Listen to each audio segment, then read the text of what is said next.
नमस्कार. आजचा विषय घेऊया स्किल डेव्हलपमेंट किंवा कौशल्य विकास.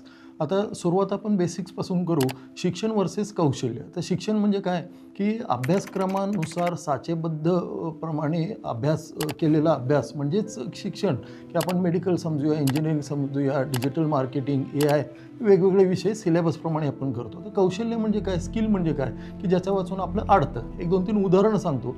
एक म्हणजे टेलरिंग.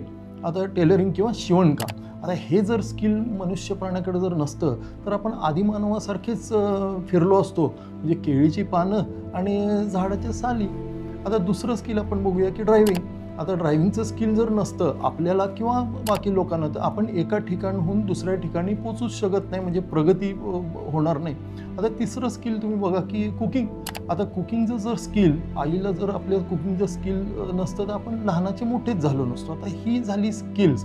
तर प्रत्येकानं आपापलं स्किल किंवा कौशल्य ओळखा, त्याच्यावर काम करा. आणि परमेश्वरानं प्रत्येकाला काही ना काहीतरी वरदान दिलं आहे, की प्रत्येकाला शिक्षण घेणं शक्य नाही आहे. कुठल्या तरी मूव्हीमध्ये दाखवलं आहे की तुम्हाला पेंटर व्हायचं असेल, चित्रकार व्हायचं असेल तर मॅथमॅटिक्स किंवा स्टॅटिस्टिक्स येण्याची आवश्यकता नाही आहे. तर स्वतःचं कसब ओळखा, त्याच्यावर काम करा, स्वतःचं स्किल ओळखा, कौशल्य ओळखा, त्याच्यावर काम करा आणि मोठे व्हा. Wish you all the best.